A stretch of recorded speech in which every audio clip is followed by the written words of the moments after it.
hit that nerve. Man, I need to go back to church. Man, okay, pastor's not condemning. No, there's no condemnation, Lord. Just because you walked away doesn't mean you can't come back. Our ministry will restore you. Our ministry will put you right back to where God wants you to be. We will be there for you. We're not here to condemn anyone. The only one that wants to keep you out of church is the devil. That lying devil. Could you imagine what this servant that was with Elisha would have been going through had he not been with Elisha? He would have been by himself. He would have been by himself. He would have been surrounded. We've been done. My God. That's it. Lay down, run, hide. That'll happen to us. If we walk away, we decide that today we don't need to be in church. We don't need to be in church next Sunday. I got to go do something else. Or I'll be there the week after, and all of a sudden you miss that week. So when a trial comes, you find yourself by yourself. Like that servant, if Elisha wasn't there, then you're surrounded, you're not going to know how to battle. You're not going to know how to fight. And you don't have anybody that you can bounce ideas off of problems. Because you're by yourself now. Come on. Get back into the body of Christ. Yes. We need to trust in our leadership. The leadership that rises up in our churches, it just doesn't happen overnight. People are tested, tried, they go through some battles. We hear our elders talk about it. Never trust somebody that doesn't have blood on their shield. Yeah. Never trust somebody that ain't got some battle scars. Never trust somebody that can't relate to some things that you may be going through, because we know as pastors, when we're raising up leadership, we want them to be able to relate to the next person that's coming in. We have to trust in the leadership. Discernment, we know. We have to start to become a good leader also. If you're already in leadership, you want to be the best leader that you can possibly be. For those ones that are out there right now, and you know who they may be, lock arms with your pastor and say, you know what, I know such hasn't been here for a minute. No, we'll stop by. Go swing by his pad. Meet him up. Invite him to church. Give him a ride. Be there for him. Leadership isn't about a title. It's a lifestyle. It's what we do. See, when they gave me my city, and I love my city. When they gave me Paso, I was like, okay. Now that's the starting line. That was the starting line. When they gave me a minister ID, it wasn't like, oh yeah, I arrived, hallelujah. Now it's like, now I can take this city. Now the VO flag is planted. Now we're going to be able to reach people. It just gives us, it's not about the title. It's about what we're doing with it. It's about God allowing us to be able to reach and do what we do. Open up recovery homes. Open up victory centers. Now that we have that, it's not about the title. It's a green light to go ahead and do what God has called us to do. It's not about the titles. It's a lifestyle that we live day in and day out. As men and women of God, what are you doing when no one's around?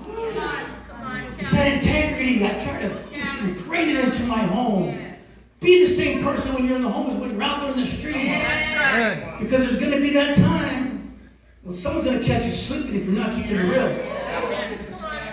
It will happen. You will get exposed. God has a really great way of exposing the ones that are front. Expose them. The devil also wants you to feel insecure. The devil wants to take away the security that you have in the Lord. The devil wants to make you feel insecure. I'm sure that until this servant's eyes were open, he felt insecure. It's human nature. It's our flesh that causes us to feel insecure from time to time. It's human nature. It happens sometimes. I don't know if I can do that. Well, yeah, but that's what that step off the boat faith is about. I know what we've got going on right now. Every single step is a step of faith. My God. And I know what's going on here in Salinas is a step of faith. I know what's going on with the building pledges. I know it's all a step of faith to know that we got something better in store for us. That God's going to do something bigger with us. God is going to move mountains for us. There's no time to be insecure. There's no time to doubt. Lack faith when God is in it. You guys know what's up with this next 5 years. We're hearing it come across the pulpits. These next 5 years are going to be the greatest 5 years in Victory Outreach history. This next 5 years, more churches are going to go. More people are going to rise up. More ministers are going to be launched. In this next 5 years, we're going to see an increase in our ministry. I'm stepping into that promise. I'm stepping in.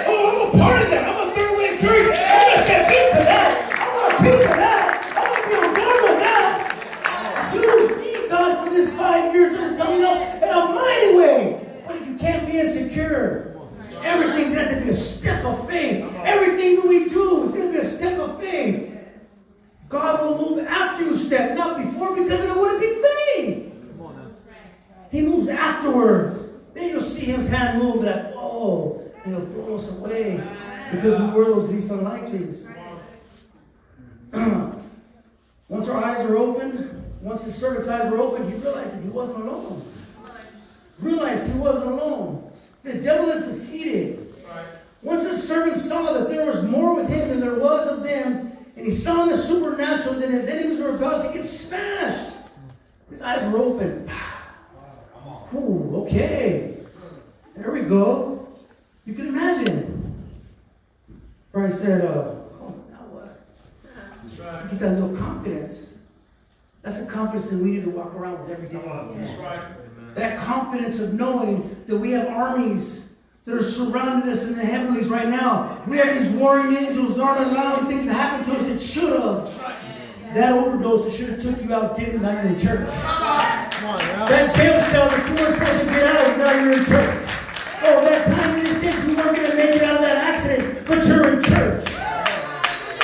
The enemy wants nothing more than to make you feel defeated. But now that your eyes are open and you see what's around you, you trust and believe because you know that you shouldn't be here right now in church, but you are. Thank you, Jesus. Because God's been with us all along. Yes. I'm saying that because I've been through it too myself. Thank you. Romans 8:37. Yet in all these things we're more than conquerors through him who loved us. You gotta imagine this sermon probably got a little pep in his step now.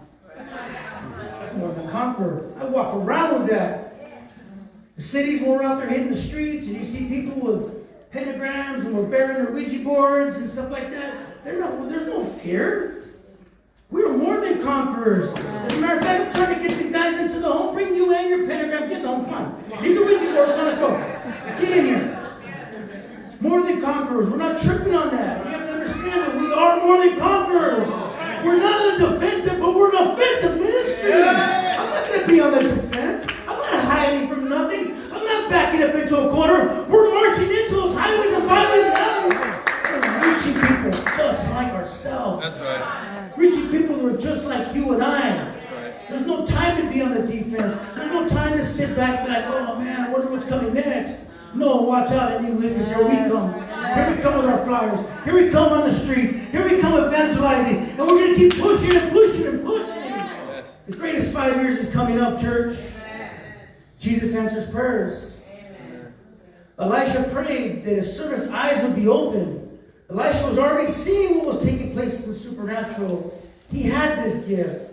I'm here to let you know that you may not have that particular gift of Elisha, but that doesn't mean that there's not a holy hedge of protection around us daily. We pray for that protection. We pray for that protection around our kids when they go to school. Times are dark. Things are happening. We pray for that protection around our family members.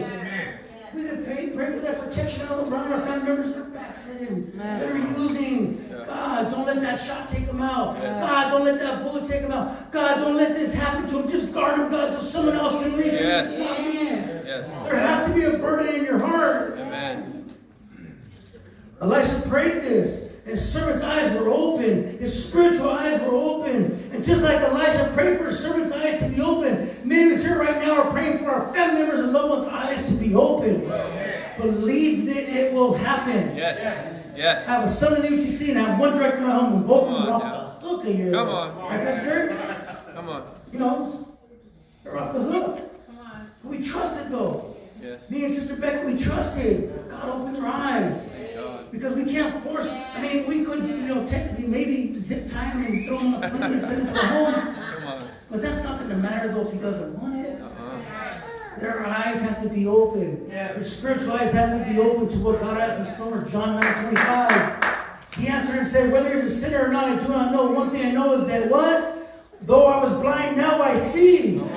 Amen. Though I was blind, now I see. Many of us here, and it's safe to say most of us here, were once blinded by the things of the world. But just like this young man who Elisha prayed for his eyes to be open, once that happened, there was no doubt in his mind that God was with him. I walked around blinded. The last thing I wanted to do was be in Victory Hour, which I never thought that this would be happening. God had a plan though.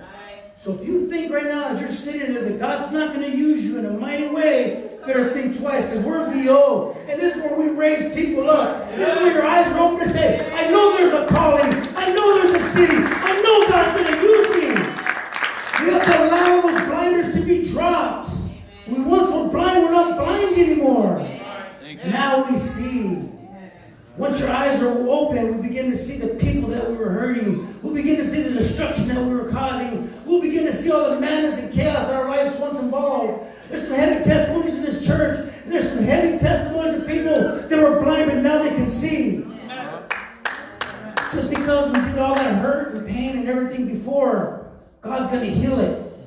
But He's going to open up your eyes to it. Yes, As a remembrance. I don't ever want to do that again. Amen. I don't ever want to hurt my wife again.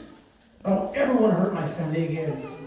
I don't ever want to be out there chasing a sack again. I don't ever want to be out there a buck 05 just torn up. And I know you guys don't ever want to be where you once were either. You don't ever want to go back to that. But see, the thing is, when you get these blinders dropped and you start to see things, you say, okay, I know that was how I used to be, but now that I've been delivered, there's people that are just like myself. They need to be delivered also. There's people just like myself. Their eyes need to be open. So use me, God, to reach them wherever I need to go. Yes, To amen. reach them. Keep those eyes opened up. And when we think about our testimony and what God delivered us from, we can't help but be grateful for the spiritual blinders to be removed. And I believe this is the driving force that makes Victory Outreach so effective. This is why we're effective. Because we understand that blindness. From the guy that just came into the home to the one that's getting ready to graduate and go to the MTC. We understand.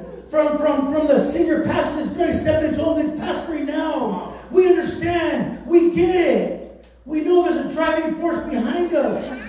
It's our testimony. It's knowing what God has done. They don't ever want to go back to that. Use us, God, to reach. Yes, Lord. It's our Victory Outreach. Amen. We know what they're going through out there. Just because we